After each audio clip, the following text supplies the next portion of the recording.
자사관 강사 시리즈에 오신 것을 환영합니다. So ladies and gentlemen, distinguished guests, welcome to the 4th Embassy Speaker Series of 2014, and thank you all for joining us today for another exciting talk by a renowned guest. So, but first, please welcome Ambassador Cho Hee-yong for the opening remarks.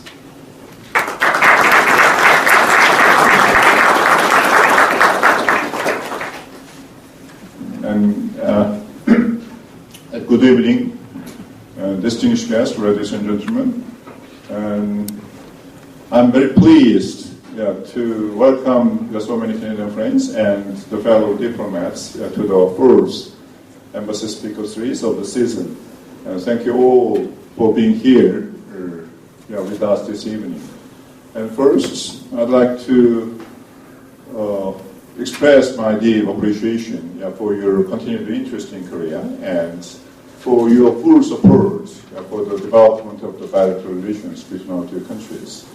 And secondly, I would just take the moment on behalf of the people and the government of the Republic of Korea to deliver our sincere condolences and deepest sympathy to the people of Canada following the tragic act of the violence in Ottawa and Quebec 2 weeks ago. And Korea and Canada have a long history of supporting each other during the hard times.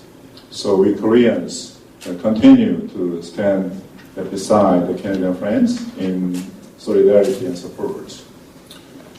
Well, as you know, today's event is taking place on the heels of our President Park Geun-hye's state visit to Ottawa recently. And during her visit, our two countries formally signed the landmark free trade agreement, which will help unlock the full potential of our bilateral relations and create increased prosperity for Canadians and Koreans alike.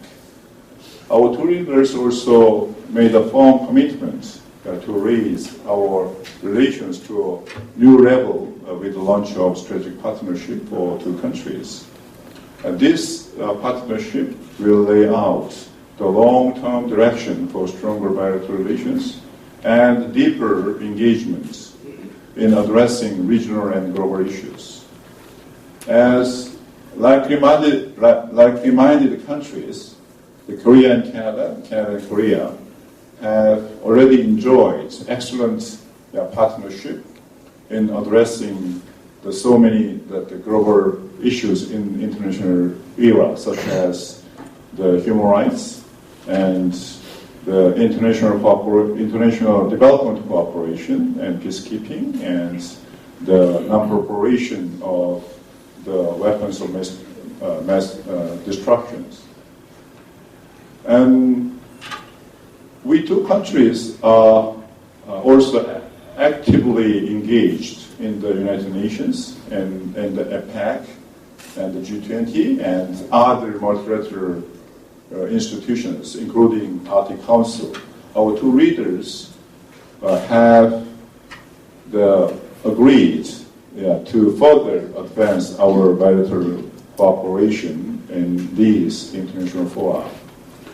As the middle powers bound by common interests and shared values, I think we two countries, Korea and Canada and Korea, have the potential to further collaborate to lead the meaningful change in the world. That's the main reason why our two countries launched the strategic dialogue to discuss the various challenges they are facing the international community. To further discuss the role of the middle powers, today we are honored to have special guest, the Dr. Lee Crowley, to here with us tonight. As a prominent opinion leader in Canada, I'm afraid that most of you know more about him than I do. So I won't say too much, except that he is one of this nation's most trusted and most respected voices on public policy. Mr. Crowley is currently managing director of the Macdonald-Laurier Institute, and he is also widely read columnist and award-winning author and advisor to governments, industry, and international organizations. And he is consistently ranked one of the 100 the most influential people in Ottawa by the Hill Times. Dr. Crowley is highly sought after public speaker. So we are truly privileged that he was able to take his time out of his busy schedule to speak with us. I'm sure that all of us will learn a great deal from his insightful presentation. Dr. Crowley, thank you again for your presence today's event. And then, without further ado, welcome to the stand.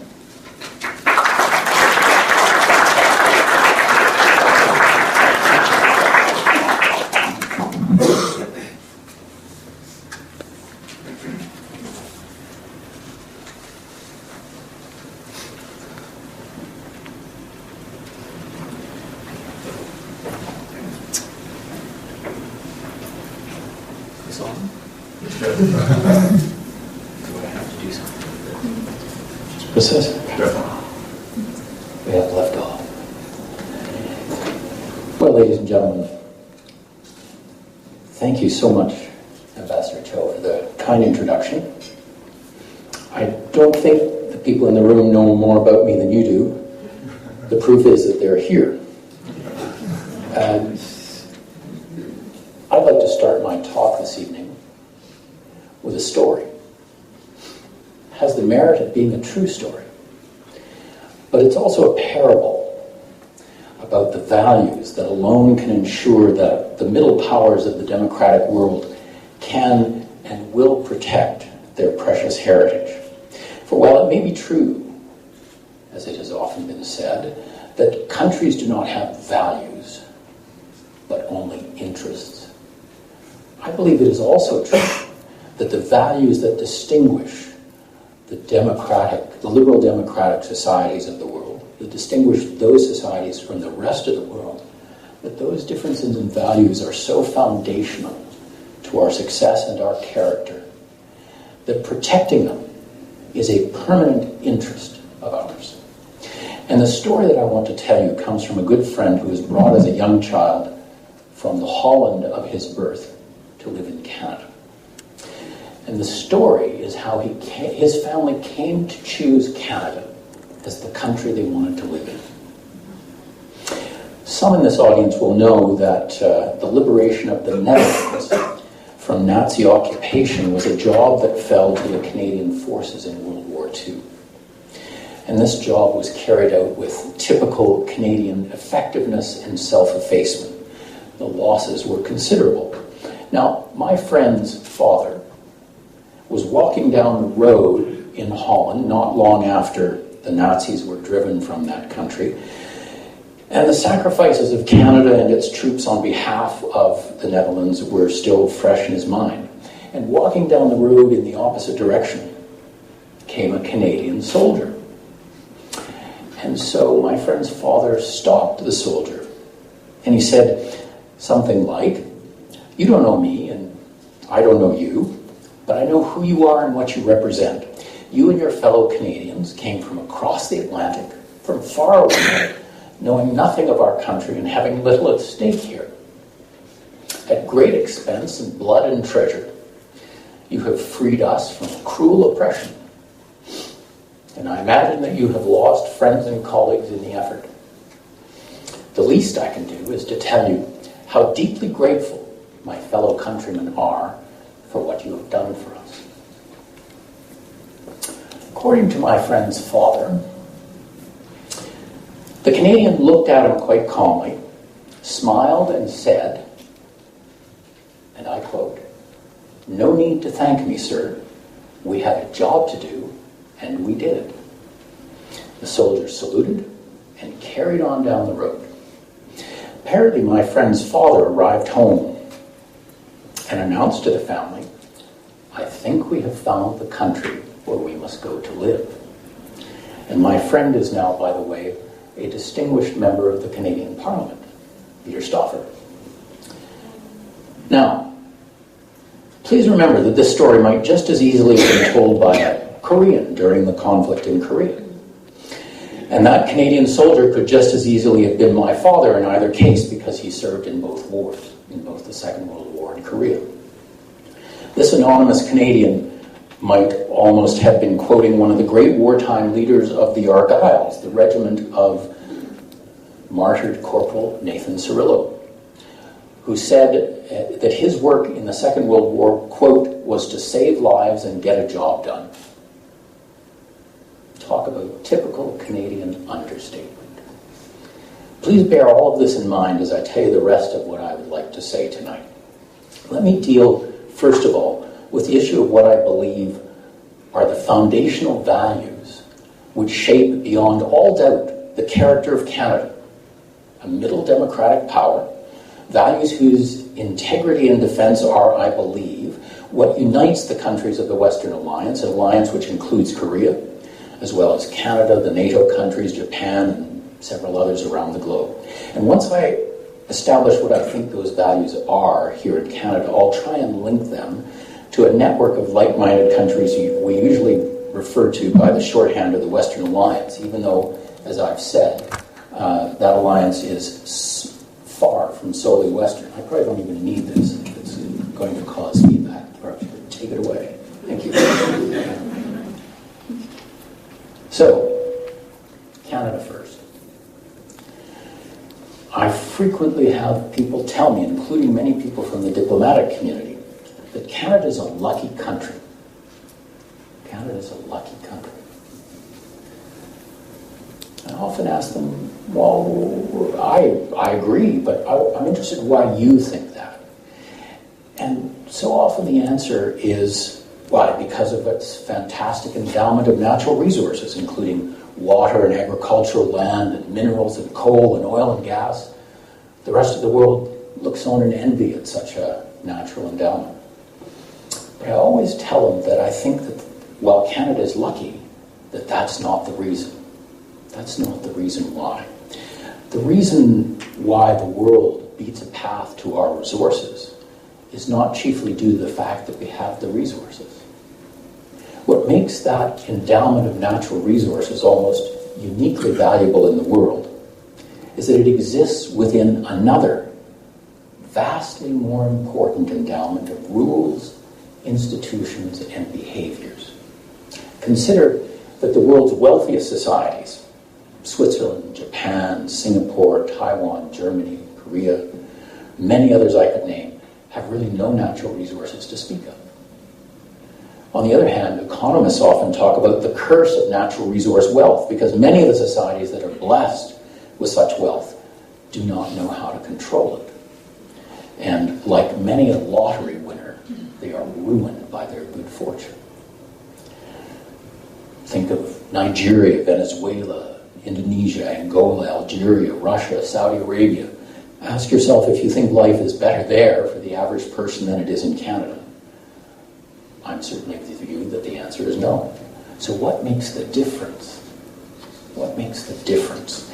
It's all chiefly due to that endowment of institutions and behaviors that I talked about. In Canada, we have the full set of institutions and behaviors that, as a matter of empirical and historical fact, confer economic success and personal development. Many of these institutions and behaviors, Neil Ferguson, the Harvard historian, has summed up in a recent book of his called Civilization. He gives them the unfortunate name of the 6 killer apps of Western democracy. I'll tell you what I think it entails. The rule of law, independent judges and reasonably speedy and reliable resolution of disputes, the enforcement of contract, the absence of corruption amongst government officials and police, the respect of private property, moderate, predictable, and stable taxation and regulatory burden, a stable currency that keeps its value, responsible public finances, freedom to trade, both domestically and internationally, a well-developed work ethic, and a refusal to resort to violence to resolve political disagreements. That is the greatest endowment that Canada has, vastly more valuable than our natural resources. Now, let's think about the idea of nesting a rich natural resource endowment inside this endowment of rules, institutions, and behaviors that I've just described. When those two endowments coexist, companies, for example, can invest billions of dollars to unlock opportunities such as the oil sands or chromium mines or uranium mines, reasonably secure in the knowledge that they know the fiscal, regulatory, and contractual conditions they will face over a period of years sufficient to recoup their investment and make some money. Contrast that again with Venezuela, Russia, Iran, or Argentina, to pick only a few examples. And all of that may help you to understand why. Well, it costs about $20 a barrel to extract a barrel of oil in Saudi Arabia, and as much as $80 a barrel to extract that same barrel from the oil sands. Oil companies from around the world are vying for the opportunity to invest and develop that resource here. Its institutional context makes it more valuable. So much for Canada and our twin endowments, the most valuable of which is based on values and institutions and not resources. I'm going to turn this off because I'm pretty sure I can make myself heard. Can you hear me in the back? Yes. Yes? I actually shouldn't ask that question. I was at an all candidates meeting once in an election, and one of the candidates, the public address system went dead. One of the candidates said, "That's no problem, you can hear me in the back, can't you?" A little voice drifted up from the back, said, "No." Somebody in the front stood up and said, "Can I change places with you?"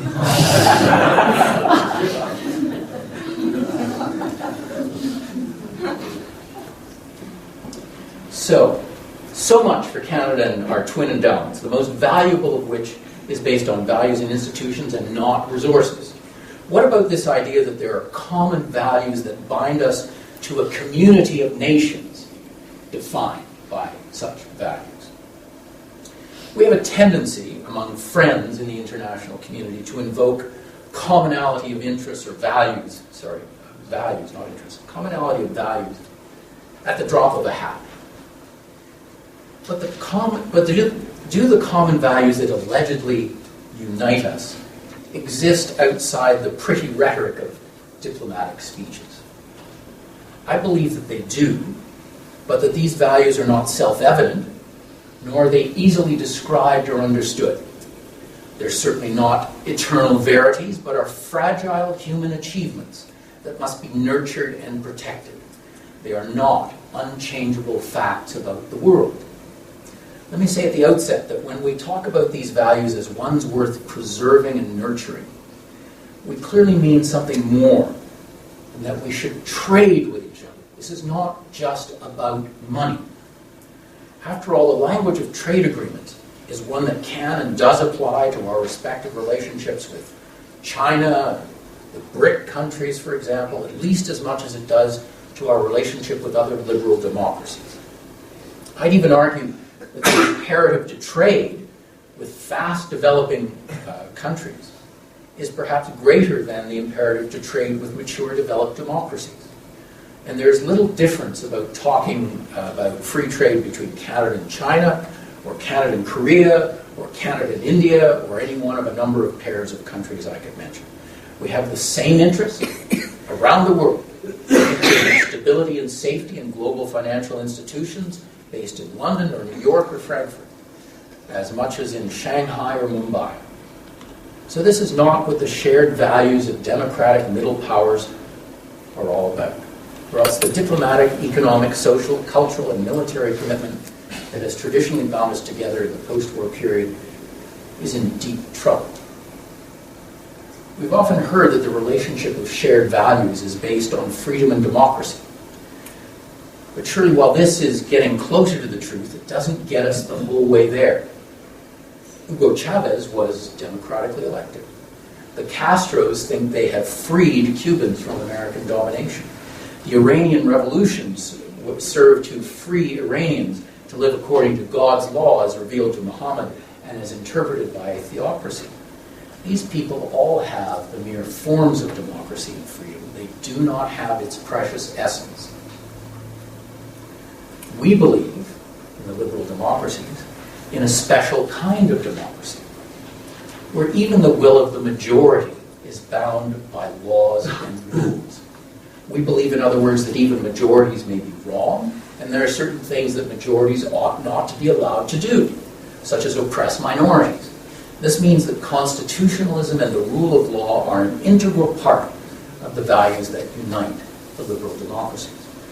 We believe in the supremacy of the individual, so that collective freedoms, freedom from Yankee domination or capitalist exploitation, or freedom from want or freedom from sin, cannot replace or substitute for freedom of conscience, freedom of association, freedom of thought, and freedom of action.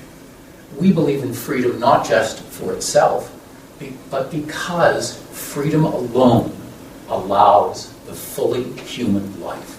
It is the condition of the fully human life. Life in which we make choices for ourselves based on our own beliefs, experiences, and priorities, not those of dictators, mullahs, caudillos, or even benevolent bureaucrats. Freedom is the essential means to the full flowering of the individual, to living a life. You want me to try a different microphone?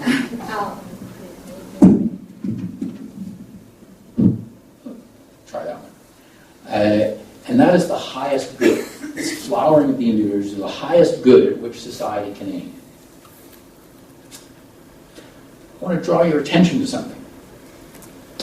The view I'm describing holds that freedom is more valuable than prosperity. That freedom is more valuable than prosperity. It's not that we're opposed to prosperity. On the contrary. Indeed, we have an empirically well-grounded claim for thinking that freedom promotes prosperity compared to less free societies over the long haul. But we do not believe that freedom and prosperity are denominated in a common currency. And therefore, we do not believe that an increase in prosperity compensates you for a loss in freedom. A loss of freedom leaves you less free, full stop. Now, I think it is a matter of empirical fact that freedom also confers prosperity, and that this is not a trade-off that we are required to make. We are not required to give up freedom in order to get prosperity. On the contrary, it's my view that the default position of humanity, the default position of humanity is not prosperity, but poverty. And therefore, what needs to be explained is not why some people are poor, but rather why anyone is prosperous. Poverty needs no explanation. It is the default condition of humanity. What needs to be explained and understood is how anyone becomes prosperous. Moreover, it is the countries that have achieved high levels of freedom and the rule of law and all of the other things I've said distinguish Canada. These are the societies that escape poverty first and most comprehensively, and who have blazed a bright trail for others to follow. And those who have followed that trail, as I believe our Korean hosts have done, for example, they have all found that it leads to this combination of freedom and prosperity which we enjoy and the rest of the world seeks, frequently in all the wrong places. Mindful of being here in the Korean embassy at the kind invitation of Ambassador Cho, let me open a parenthesis here and look at an objection that some will raise in the face of this argument that the liberal democracies represent a coming together of like-minded nations from around the world in support and defense of values that lay claim to being universal, of being fitted not just to a few societies because of their ethnic and historical connection to the Western political and philosophical tradition, but applicable to all human beings because they are values best suited to a universal human nature. That's the claim. That's the claim that we make. And this claim of the universal applicability and appeal of the values I've described is contested by, amongst others, those who argue that there is a distinctive set of Asian values. Asian values is a notion promoted most notably by former Singaporean Prime Minister Lee Crowley. He's not alone in doing so. He made the case that Western concepts of democracy and human rights were ill-suited to Asian cultures that had a more authoritarian conception that was equally valid and perhaps even more successful. And one of the starkest statements of this philosophy came from that great political philosopher and film star Jackie Chan, who in 2009 said, and I quote, "I'm not sure if it's good to have freedom or not. I'm really confused now," he said. "If you are too free, you are like the way Hong Kong is now. It's very chaotic. Taiwan is also chaotic." And he added, "I'm gradually beginning to feel that we Chinese need to be controlled. If we're not controlled," he said, "we'll do just what we want."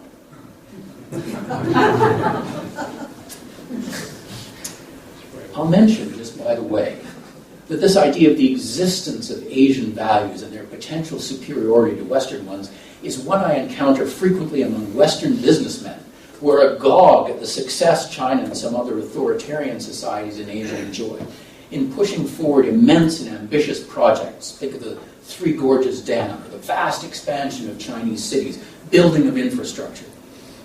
In the face of these big Chinese thinking and success, goes this refrain, Canada and other Western societies seem sclerotic and incapable of grand ambition. I can usually fairly successfully put a stop to this line of thinking by mildly observing that it is true that it is quite amazing what you can accomplish in a society that makes widespread use of firing squads. There are many ways to refute the Asian values thesis, but I'll just mention three. What Asians actually say, the success of the East Asian culture, the counterexamples, and the testimony of Asian leaders who reject the Asian values thesis. Let's start with what Asians actually tell pollsters about their values and whether they conform to the wishes of their authoritarian rulers or reflect their aspirations to join the ranks of societies that protect and nurture the individual and operate under the rule of law. According to one exhaustive survey of values polling that includes East Asia as well as many democracies on the Pacific Rim and in Europe, I quote, "In summary, in contrast to the previous claims that East Asian political cultures lean towards authoritarian regime forms, the existing consensus, which is revealed by these studies of public opinion, from cross-national survey researchers that democratic aspirations are widely endorsed across contemporary East Asia, even in the non-democracies."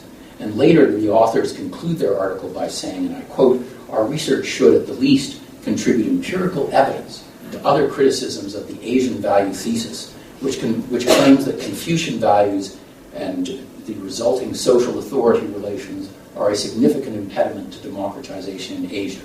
The many opinion samples which we have reviewed here point to a pattern of social authority norms in East Asia that is not dramatically different from the established Western democracies of the Pacific Rim or Europe. Moreover, other recent opinion surveys in East Asia are providing evidence that supports the findings presented here. Thus, the cultural explanation for the place of Asia, and more specifically countries with a Confucian tradition in current history, seems to be much weaker when viewed in terms of this evidence from public opinion surveys. Now let's talk about the East Asian counterexamples that demonstrate the compatibility of Asian culture with the universalist aspirations of genuine democracy, human rights, and the rule of law. For me, the obvious counterexamples are Japan, Taiwan, Korea, and Hong Kong, although there are others I could cite, such as Mongolia or Indonesia or the Philippines, clearly picking their way gingerly to these values despite having little historical experience. Now, please note I'm not saying that the transition has always been smooth or easy or without deplorable incidents and behaviors along the way. Many of these societies went through authoritarian periods or had or continue to have unacceptable levels of corruption and so forth. Some of them, such as Korea, came into the Western orbit through historical accident, not at the outset because they aspired to appropriate for themselves the values that we are discussing. But when we see the unprecedented success that these societies enjoy, and the speed with which they achieve that success in the post-war world, and when we see the determined embrace of liberal democracy by their people, and how increased material success has gone hand in hand with increasing liberalization of institutions and regimes, there can be little doubt as to why authoritarian regimes want to put about the idea that these societies have somehow sold out and adopted foreign values and failed to be true to their authentic inner authoritarian. With regard to the testimony of Asian leaders on the Asian values question, I don't have time for a full survey, but I think it might be most appropriate in this setting to quote from former Korean President Kim Dae-jung. This audience needs no reminding that President Kim was the recipient of the 2008 Nobel Peace Prize and was graced in his lifetime with the accolade of Asia's Nelson Mandela for his long-standing opposition to authoritarian rule and his sunshine policy towards North Korea. In a rebuttal to Lee Kuan Yew's defense of authoritarianism published in Foreign Affairs magazine in 1994, President Kim, after celebrating the fact that there were more genuine democracies in Asia than in the world on average, he wrote, and I quote, "Asia should lose no time in firmly establishing democracy and strengthening human rights. The biggest obstacle is not its cultural heritage, but the resistance of authoritarian rulers and their apologists. Asia has much to offer the rest of the world. Its rich heritage of democracy-oriented philosophies and traditions can make a significant contribution to the evolution of global democracy. Culture is not necessarily our destiny. Democracy is." So I've spent a great deal of time talking about the values that characterize the societies of the Western Alliance, the liberal democracies domestically, how we organize ourselves, the kind of institutions and behaviors that mark us out as distinct from our opponents and competitors around the world. But there's another value, which I've so far set aside, and which I want now to weave into the discussion, because it's the one that makes our values relevant not only for each of us in our separate national lives, but is the key one that makes us an effective force for the defense, preservation, and spreading of those values to all those who wish to adopt them. It is the value which is essential to the alliance of liberal democracies, forming not merely a group of like-minded countries, not merely a trading bloc, not merely countries that look a lot like each other in the cold grey dawn, but countries that form a moral community, a value whose essence is summed up for me by the story that I related to you at the beginning of my remarks. And this is a value to which I now turn.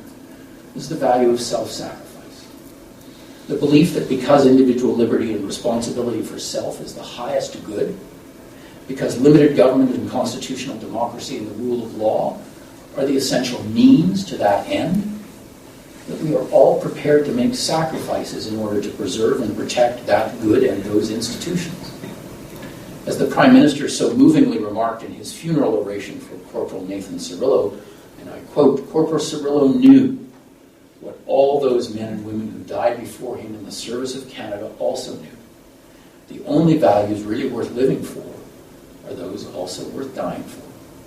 Moreover, we are not content merely to protect them for ourselves here in Canada, but we are prepared to do what we can to ensure that those who yearn for freedom shall not see it wrenched away by freedom's opponents." Thus it was that when Europe was engulfed by Nazism and fascism, the entire democratic world, Britain, America, Canada, Australia, New Zealand, and others, rose up and at great cost to themselves rescued Europe, to the wonderment of my friend's father. Thus it was when the Soviet Union threatened all the values that I've described that linked the liberal democracies. Politicians like former trade union leader Ernest Bevin, who became the Foreign Secretary in the Labour government, the post-war Labour government in the UK, convinced his former trade union members that they needed to sacrifice through higher defense spending and a nuclear deterrent and membership in NATO. Thus it was that Canada and the US, amongst others, rallied to the defense of South Korea when Russia and its proxy China tried to invade the South in defiance of the post-war status quo.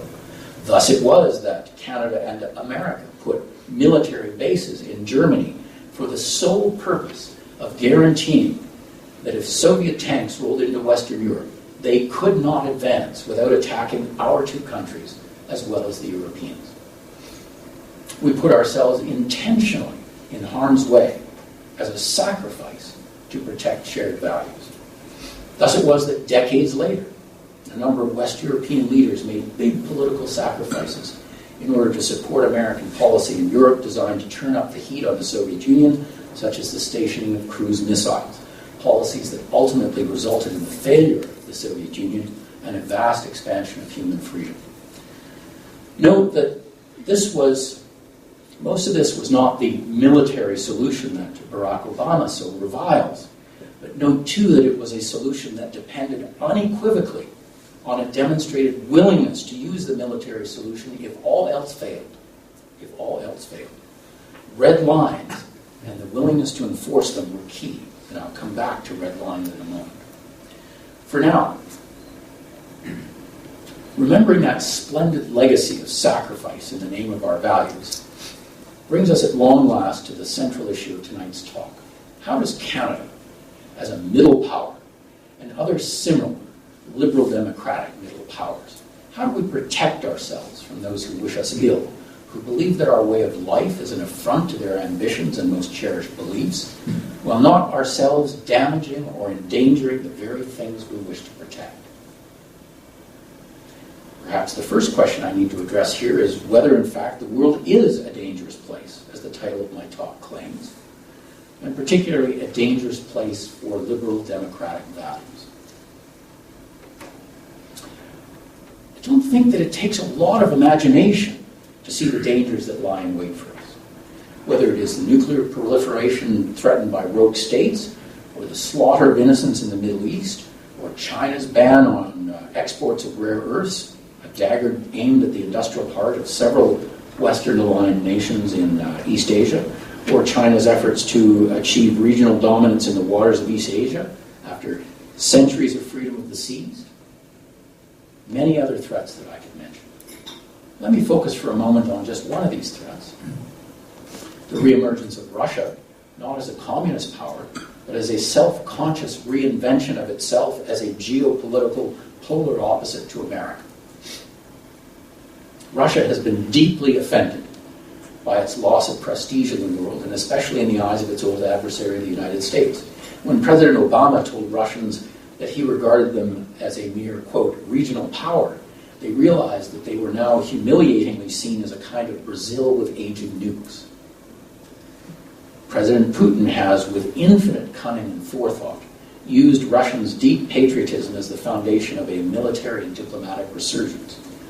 Unrestrained by mere considerations of democracy or the rule of law, he has used America's and the West's current weakness and vacillation against him by bold and imaginative strokes, seizing the initiative in Syria, frightening NATO from extending itself to Georgia and Ukraine, grabbing Crimea, igniting an explosive regional conflict in eastern Ukraine, and using its natural gas as a bludgeon against countries unwise enough to become dependent on it. Nor do they have just America in their sights. They continue to occupy pieces of Georgia and Moldova, and while they may not actually annex parts of eastern Ukraine, they have effectively guaranteed that a country that had been about to move firmly into the Western orbit will now spend years as a conflict-driven disaster zone. The pressure on former members of the USSR to join Russian-dominated clubs like the Commonwealth of Independent States is relentless. Russia is thus once again posing to the West the issue of the sacrifices we can and should be prepared to make to protect fundamental values like freedom, democracy, and the rule of law. It doesn't matter that Moldova and Ukraine and Georgia are places that most of us would be hard-pressed to find on a map. Although it is undeniably true that our interests prevent us from putting everything on the line in defense of small isolated players as yet uncommitted or only marginally committed to our values, and Russia appears to be prepared to put everything in play.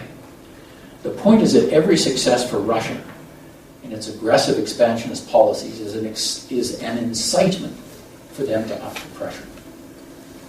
Moreover, the world's other bullies are watching closely and are encouraged in their own aggression by the success they see flowing from Russia's belligerency. That does not mean, of course, that every problem must be met with a military solution. There isn't a military solution to every problem, and I accept that.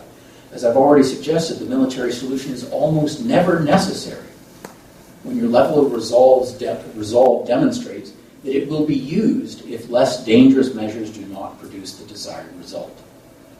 We must be prepared to sacrifice some energy security and some business in order to take vigorous economic and diplomatic steps to punish Russian aggression, for example, including painful and effective sanctions, painful on both sides. We must be prepared to face down Russian displeasure and welcome countries like Ukraine into the Western orbit. Remember, it was Ukraine's clear desire to sign an association agreement with the EU and to cement its progress towards the West that unleashed Russia's reprehensible behavior. We must be prepared to withstand Chinese displeasure over rules on investment in natural resources or criticism of its human rights records. And when necessary, we must be prepared to take military action against those who refuse to recognize the most basic constraints on their behavior and to decimate innocence, as we are now doing in the Middle East. Now we come to America, the indispensable nation. It is indispensable in the context of tonight's talk because among the post-war community of like-minded nations that I've been discussing, America has been the reliable provider of the intellectual and political leadership and the military might necessary to rally those countries to action in the face of threats.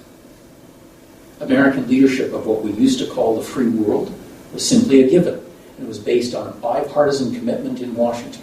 In fact, it was the Republicans who had to be dragged kicking and screaming out of a Fortress America isolationism by a Democratic Party that took America into World War II and helped to create the post-war institutions such as NATO, the UN, and the World Bank, and others that promised a safe world for liberal democracy. One of the most articulate defenders of that rule was Democratic President John F. Kennedy. Under Kennedy, whatever his flaws, we saw on the international stage the deployment of American power in the pursuit of the best of America's values. In his inaugural speech, which I'm sure many of you know, Kennedy committed America to a stance whose power still reverberates down the years. And I quote, "Let every nation know, whether it wishes us well or ill, that we shall pay any price, bear any burden, meet any hardship, support any friend, oppose any foe, in order to assure the survival and the success of liberty." He meant what he said. Like it or not, he stood firm against Soviet intimidation in Europe and Vietnam. He took the world to the brink of nuclear war to stare down Nikita Khrushchev over the Cuban Missile Crisis. He laid down markers about the kind of behavior that was compatible with peace and prosperity in the world, and held to account regimes that failed those tests, including militarily when necessary. I'm sorry to report that under President Obama, things could hardly be different. Today, America seeks no burden and accepts little responsibility, its status as global superpower dwindling daily from disuse. Its president is largely unwilling to exercise that power to hold the world's villains in check, and is far too willing to dismiss the work and sacrifice of allies if he can ingratiate himself with those who are hostile to America's interests. The examples are legion, ranging from his shameful treatment of Poland and the Czech Republic over missile defense, to his unseemly haste to extricate himself prematurely even from the good war he himself had declared Afghanistan to be. Tehran's duplicitous mullahs are today almost certainly playing him for a fool over their nuclear ambitions, and Putin outmaneuvered Obama on Crimea and then Ukraine. But one of the most dangerous and egregious examples is what's happened in Syria. Obama claims that American diplomacy triumphed over the issue of the Assad regime's use of chemical weapons. It made the regime's use of such weapons a red line whose crossing would bring American retribution down on Assad's head. The regime then repeatedly crossed that line, and Obama prevaricated by seeking unnecessary congressional approval for military action. When he couldn't get that approval, in itself a scandalous failure of leadership, he fell in with a Russian plan to relieve Syria of its chemical weapons. But the red line wasn't about the weapons. The red line wasn't about the weapons. The red line was about the kind of behavior that America found acceptable in Damascus.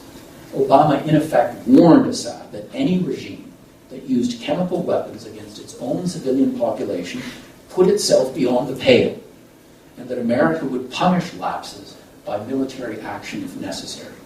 The mere removal of the chemical weapons is not a punishment for Assad's bad behavior, but in effect the signaling that such bad behavior now attracts no serious consequences. And what did Obama say about the issue in his State of the Union speech this year? And I quote, "We will continue to work with the international community to usher in the future the Syrian people deserve. A future free of dictatorship, terror, and fear." End of quote. In other words, a chilling, rhetorical flight of fancy, totally divorced from the reality of one of the worst humanitarian disasters of our times. Dictators the world over were heard to heave a sigh of relief. Obama even allowed Putin to maneuver him into a face-saving deal over chemical weapons that may have resulted in their destruction, although I'm a bit skeptical, but left President Assad completely unpunished, unrepentant for their use, and reportedly continuing to use other chemical weapons such as chlorine gas on his own population. As Kennedy knew, world peace and stability often hangs by America's willingness to enforce many red lines. There is such a line between the Koreas. There is another surrounding Israel. There is a third separating Japan and Taiwan from China. I could mention many other examples. On one side of each such line, the enemies of liberal democracy brood darkly, held in check chiefly by the fear of American retribution. If you were on the right side of those lines under Kennedy, say, you knew American power was your friend. Under Obama, it is the people, in my view, on the wrong side of those lines who have taken heart because the signs are increasingly clear that today's commander-in-chief believes that fine words and sentiments ought to be enough to police bad behavior. As a direct result, Japan is rearming. Many Middle Eastern regimes are seeking nuclear weapons. The good opposition in Syria has essentially been displaced by Islamic extremists, and a resurgent Russia tweaks the American eagle's beak at every opportunity. In Iraq and Syria, in the face of ISIS's threat to civilized values and to thousands of innocents, Obama has once again responded with more fine words rather than determined concerted action. According to a joke some of you may have read in the newspaper the other day, recently circulating amongst Kurds in the region, they couldn't tell whether Americans were not fighting while pretending to fight or fighting while pretending not to fight. And even though their presence has grown modestly in recent weeks, it is clear that the Obama administration's commitment remains far more rhetorical than real.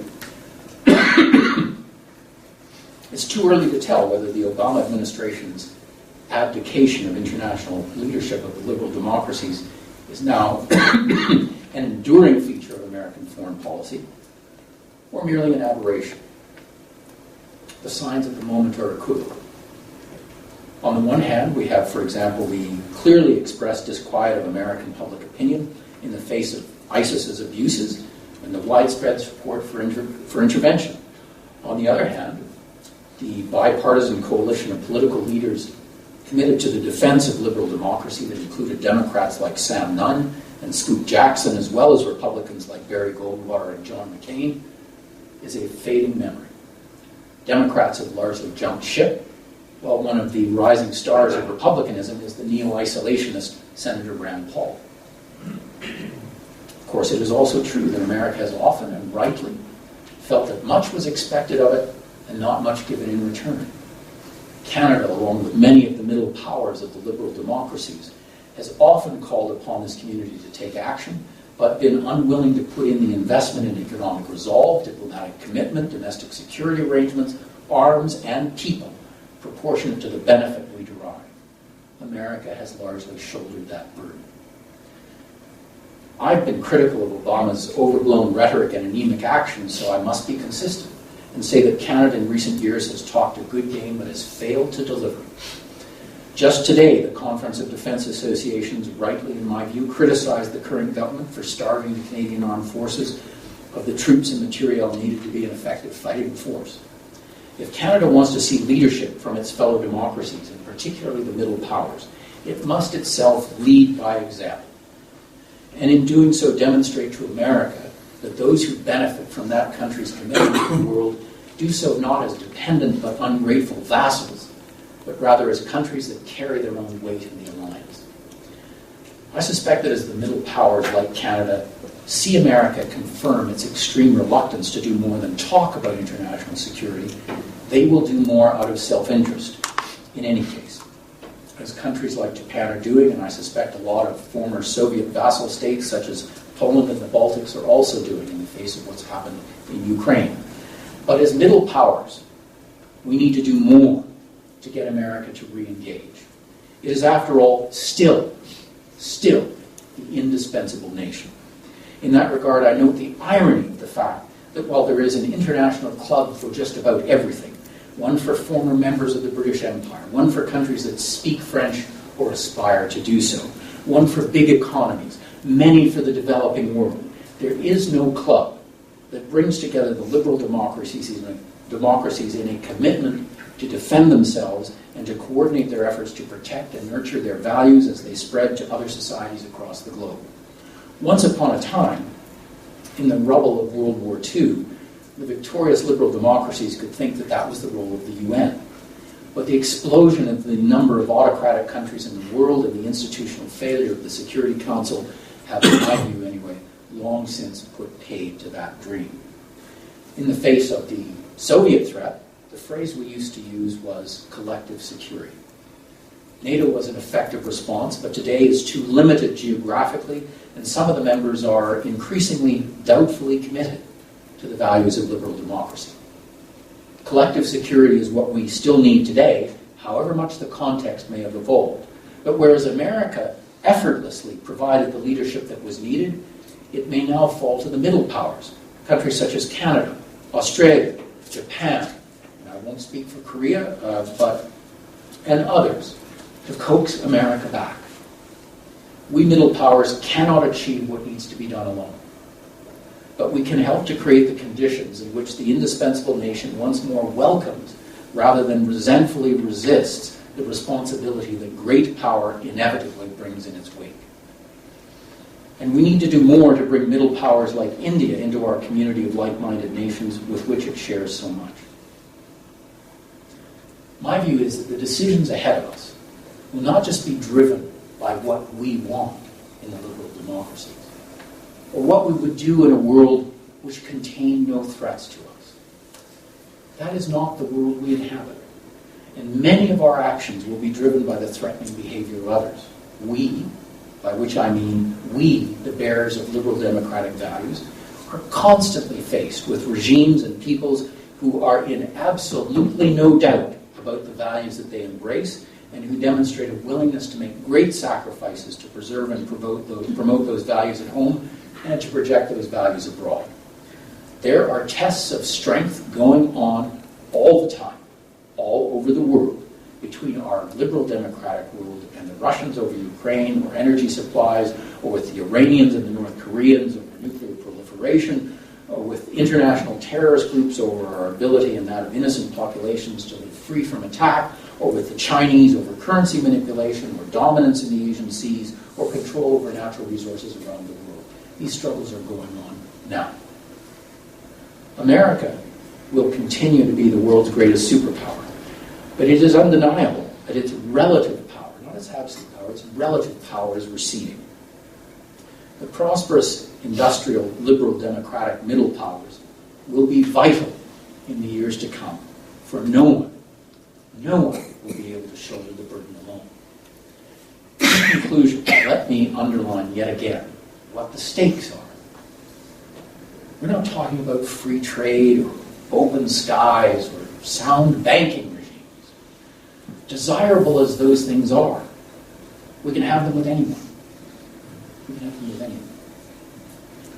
The Trans-Pacific Partnership, as desirable as it is only a sideshow. Yes, it is driven by the need for like-minded countries to set reasoned trading rules before China becomes so powerful that it can set those rules unilaterally. But the TPP rests chiefly on economic self-interest, a self-interest we share with many nations, not themselves liberal democracies. Precisely for that reason, however, they cannot form the core of the relationship that binds the liberal democracies, and in particular the liberal democratic middle powers. Remember, as I remarked earlier, there can be no trade-off between prosperity and freedom. There is no such trade-off. So what will determine the worth and the longevity of the liberal democratic world will be the extent to which it represents people willing to sacrifice for important moral values, such as freedom and personal responsibility and genuine democracy, even in the face of political opposition at home. Americans worry today that engagement with the world weakens America at home, and so are tempted by isolationism and protectionism. Much of Europe's governing class fears the reaction of a population too dependent on the state's benevolence to answer any call to sacrifice on freedom's behalf. Many of the liberal democratic middle powers of Asia fear offending the rising power of the Chinese dragon. When we act together, we, the liberal democratic nations, are the world's hope for freedom and progress. When we go our separate ways, those who do not share our values can more easily tempt us with offers of increased prosperity in exchange for compromise on foundational moral issues. It used to be that the governing class in its entirety saw this with great clarity throughout the democratic world, but that certainty has frayed over recent years. Can the liberal democracies summon up this level of moral courage today in defense of its values and interests? On the answer to this question, much depends. The answer is not yet no, but neither is it clearly yes. It is a resounding maybe. A resounding maybe. If we truly believe in a moral community of democracies devoted to the fullest flowering of the individual, and if we also believe that the world is full of peoples and regimes who do not wish that project success, then every one of us has a heavy burden to ensure that this great project does not fail because we were not up to the task of explaining and defending it. For make no mistake, if we fail, then when the next great challenge arises to our shared moral values, there may well not be a Canadian for my friend's father to meet on the road in the Netherlands. Thank you.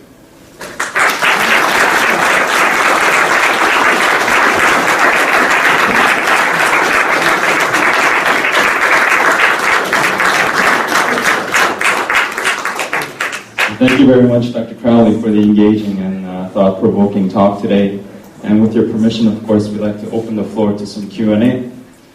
So if anyone has a question for Dr. Crowley today, please raise your hand, and one of us on either side will bring you a mic. Please introduce yourself to the speaker, please. Thank you. Hi, I'm Bob Han, the president of the Korean Community Association of Ottawa. You stated that the freedom and prosperity go hand in hand. But in the case of our own country, South Korea, after the Korean War, President Park Chung-hee, his government was, for all intents and purposes, a dictatorship. Wouldn't you say, in our situation, that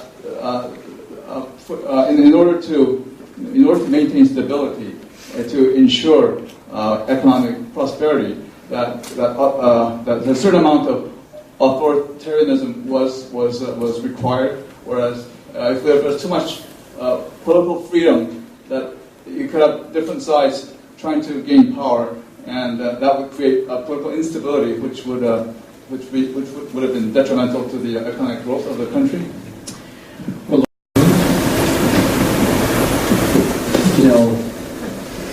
We talk a lot about and I've talked a lot this evening about the great tradition of freedom and the institutional stability that we in Canada have inherited.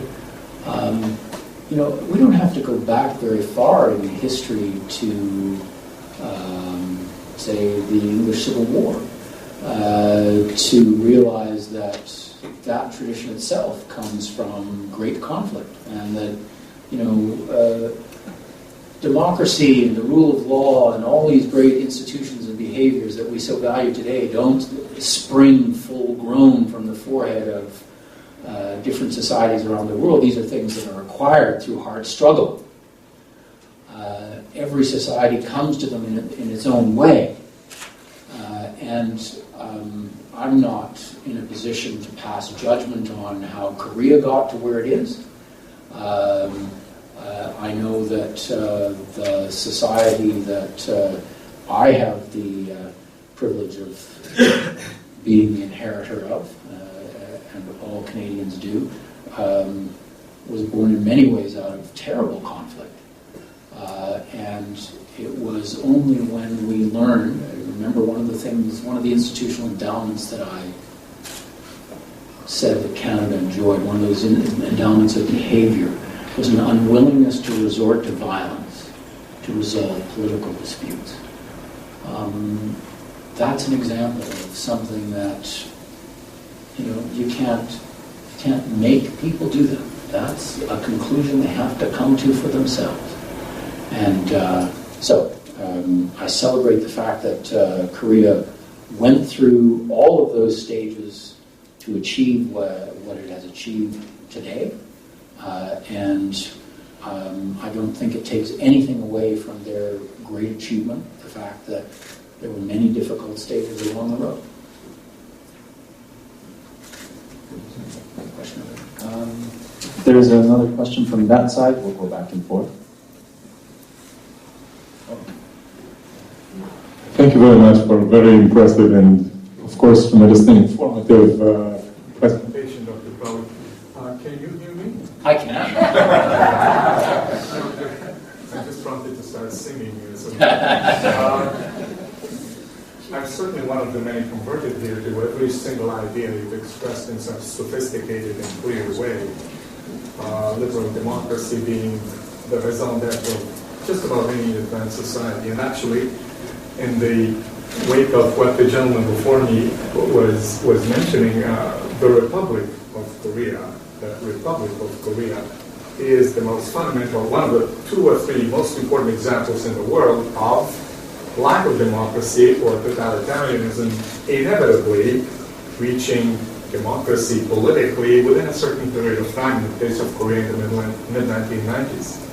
And yet, I am going to ask you for something that seems to be leading in a different direction. In 1991, there was a very famous essay, which became a book, titled The End of History and the Last Man Standing, which I'm sure you know at least as well as I do.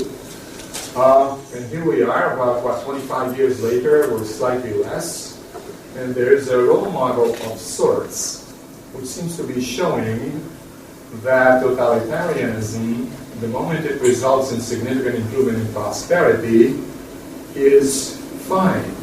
There are books such as When China Rules the World, and so on, which seem to be encouraging us, God forbid, to not consider liberal democracy as what it's all about, as it should be. So I was wondering if you would be willing to comment on that. And then one more question, if I may, which you haven't touched upon, which I think is very important internally, domestically, here in our country and everywhere else. How about education in order to reinforce liberal democracy, which I, being a Carleton University person, am aware of how vitally necessary it is going forward. Thank you. Well, let's deal with the first of all with the challenge that China and its alternative model of development might offer to the West. And then we'll come back to the question of education, if that's all right.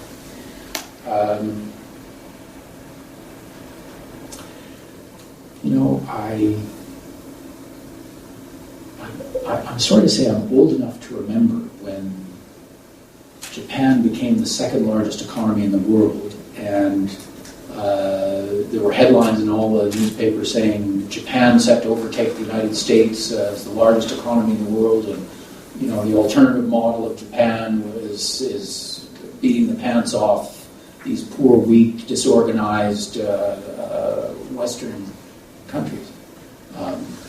Talk about last man standing. Didn't turn out that way.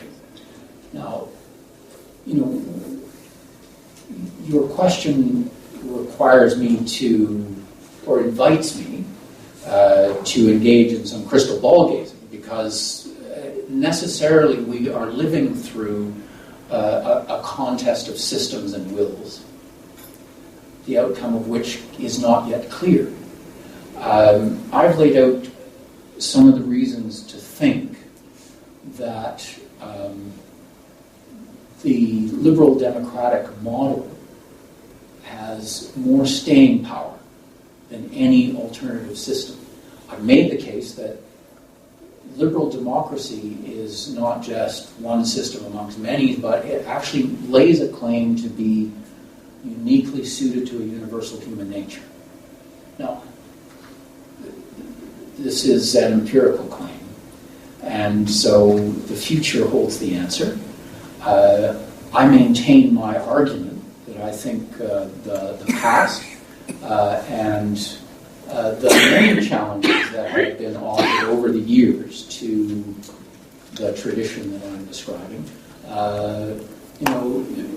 it's not hard. Let me change the example a little bit.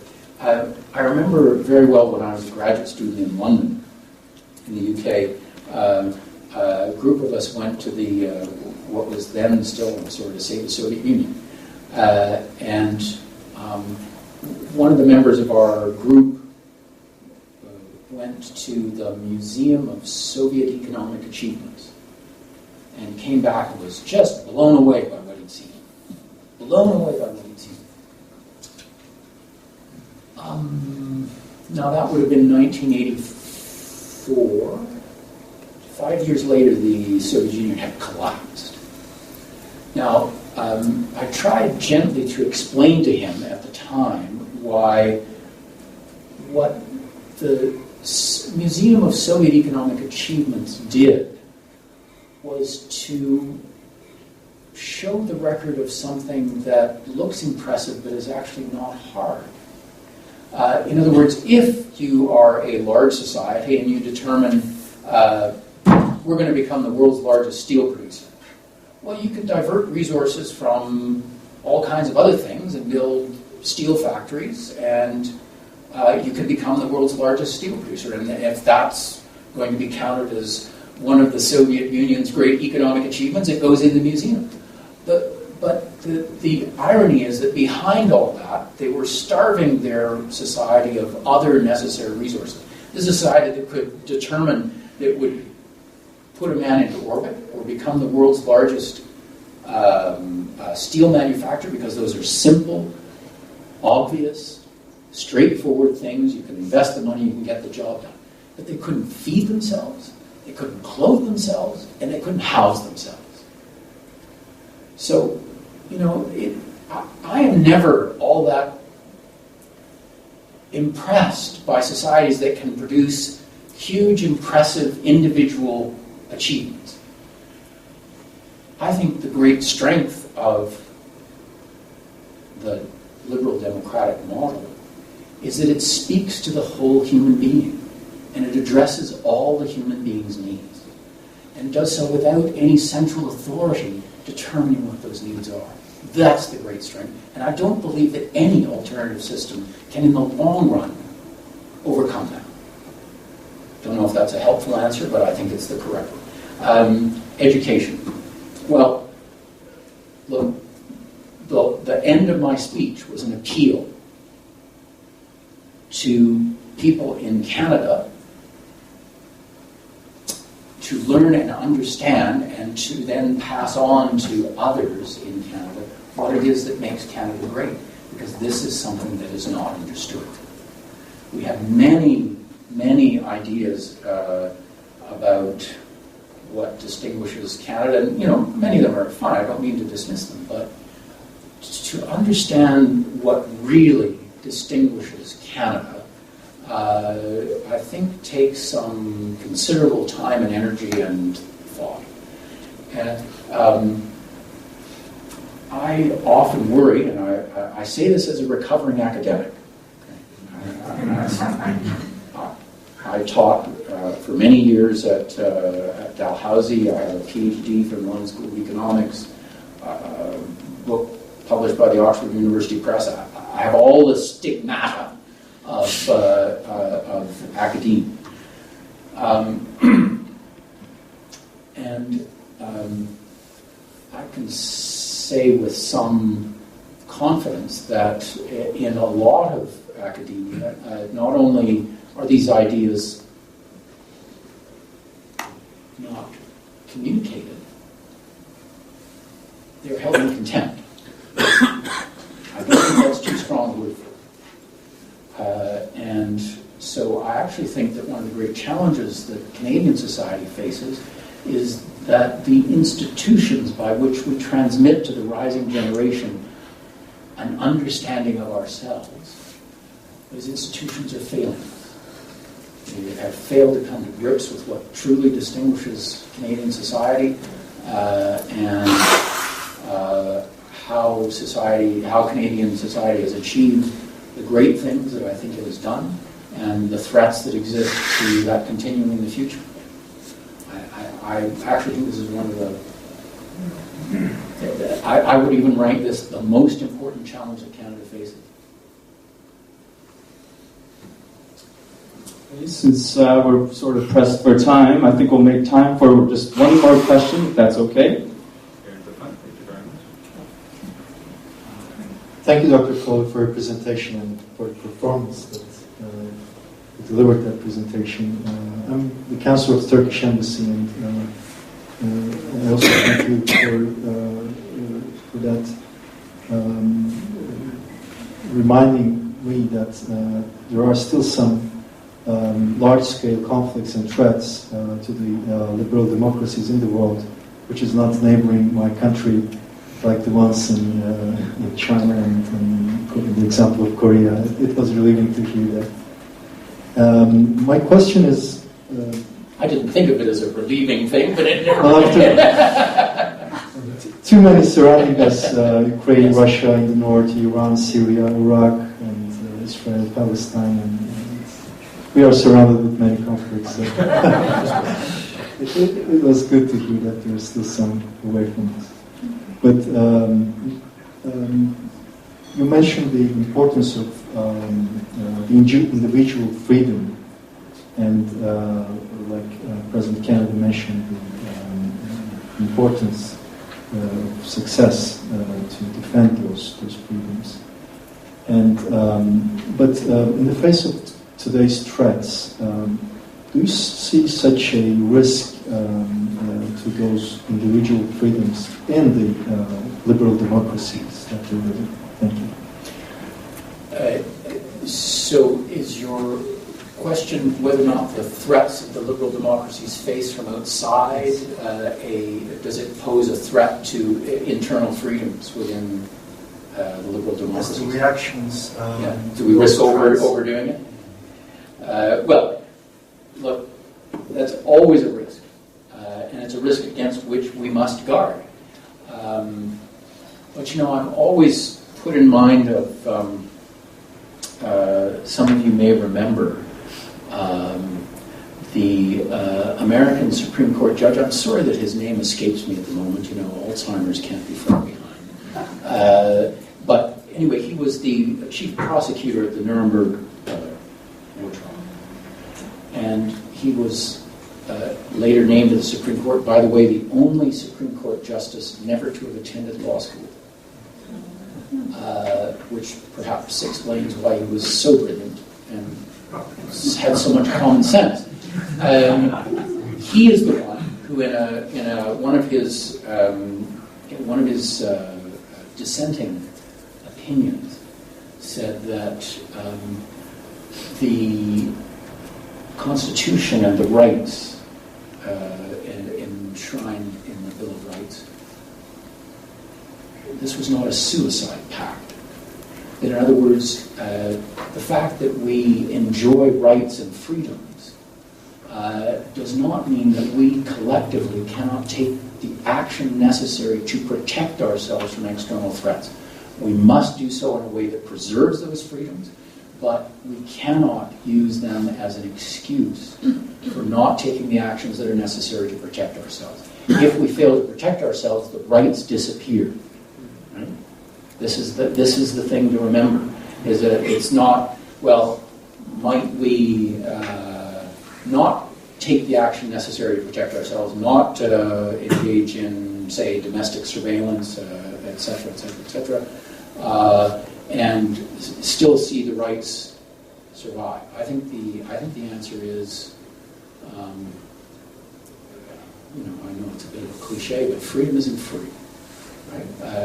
We have to take the steps necessary to protect ourselves from people who do not wish our model of society and our values well.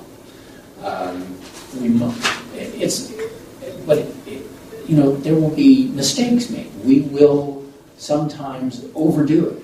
And I think that the experience of Canada and other societies devoted to human rights is not that we never make mistakes, but that we are societies that can correct our mistakes. We can correct our mistakes. And I think we have to have some faith in the good judgment of Canadians and indeed our political leaders who have, up to this point, always known how to take the steps to protect us, and where we have made mistakes, have fixed them and apologized. And I don't think we can ask, I don't think there's a higher standard we can reasonably set. Thank you very much, and we'll cut our Q&A session short here, and I apologize. One more? Okay, sure. One more question back there. Thank you. I was relieved there for a second. I apologize. I think maybe it's some time for a Chinese diplomat to speak on voice here. Yes. So, we are always referred to these days. Every day, everywhere in the international community. Okay, I don't want to waste your time just to express our view of what you have shared, the very insight opinions. Firstly, I just want to refer that. Do you know that when the United States became the #1 economic power was in the early 20th century, but it was until 1960s. The 1960s, where the black movement against racial discrimination that is rolled over the United States. So how do we explain that United States achieved this economic prosperity while we still democracy and liberal, something wrong during this period? That's what we think, because we are on a way to develop, so we have to learn from different countries. And also we know that Canada and the United States are really close to each other, alliance, and very, very close. But a prime minister in Canada is very different from a president in the United States. And today is the middle term of the United Congress election. But here in Ottawa, just like maybe less than 1,000 kilometers away from Washington, D.C., don't have this kind of political system. That's why, because these two countries have different history, different customs, different people, and different environment.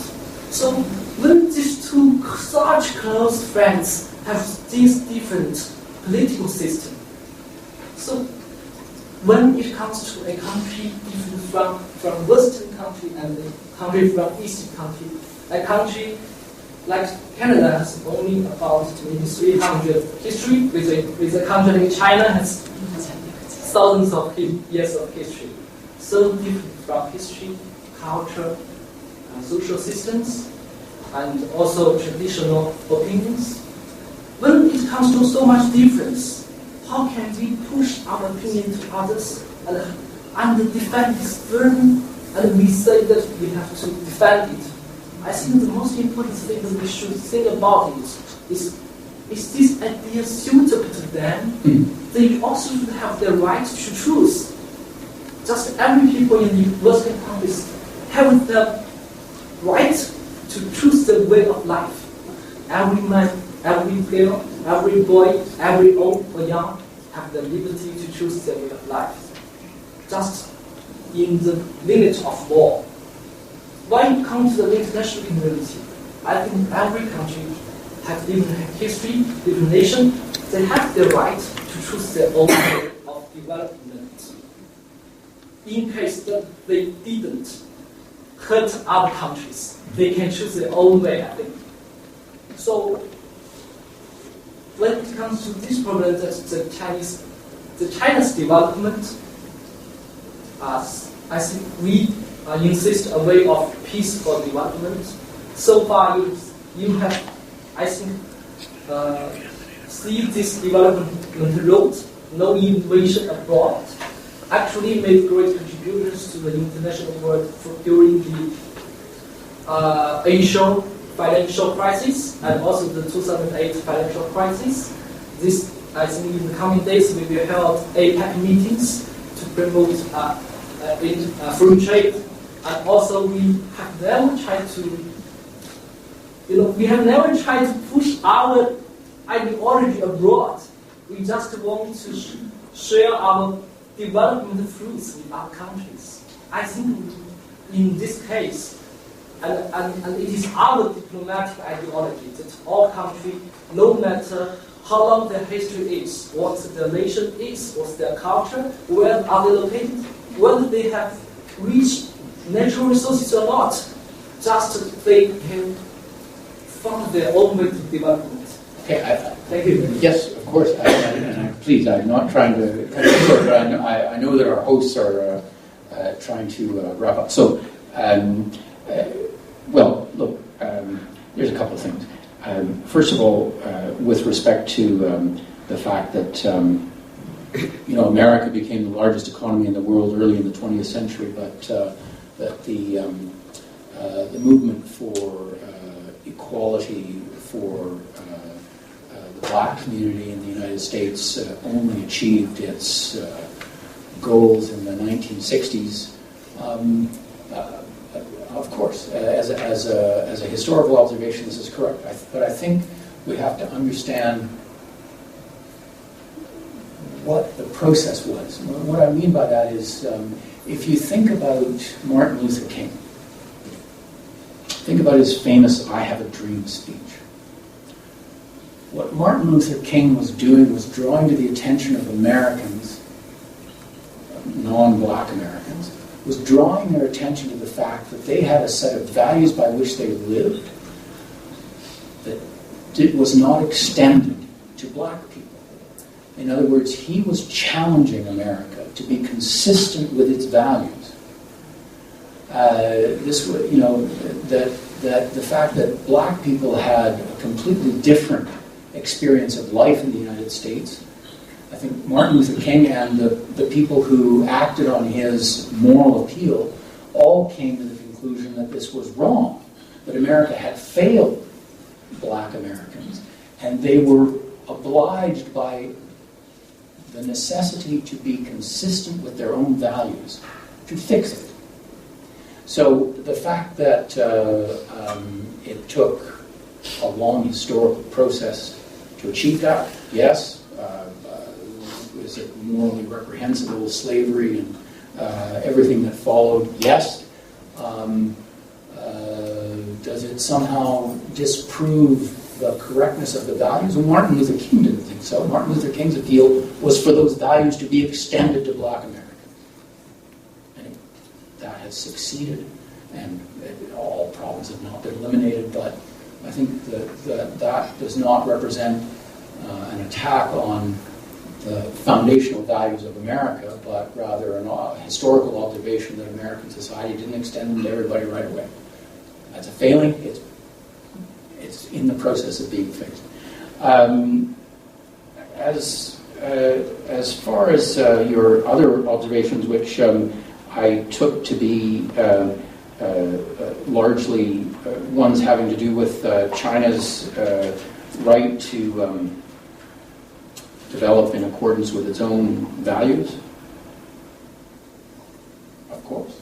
I don't think anything that I said suggests that, certainly, I hope nobody took me to be saying that the liberal democracies should somehow rush out and, I don't know, invade other countries to impose liberal democracy on them. That's been trying to move out too well. What I was saying was that within the liberal democracies, I think it is fair for us to observe that there are people who do not wish our model of government and our model of society well, and who will take actions to undermine it for their own benefit. And that the liberal democracies must be prepared both to defend themselves against such action, and must be prepared to extend that guarantee of mutual help to other countries that are aspiring to join us. When they ask for our help, we must try to give it. That doesn't mean that we can always do everything that they might wish, but we must never abandon them, because that is part of the commitment that we have to the values of liberal democracy, which we claim are universal values. Thank you very much.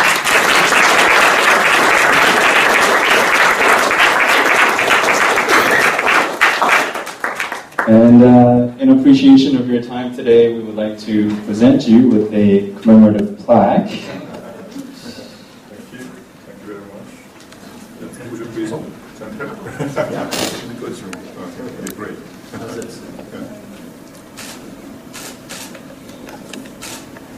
Well, thank you very much.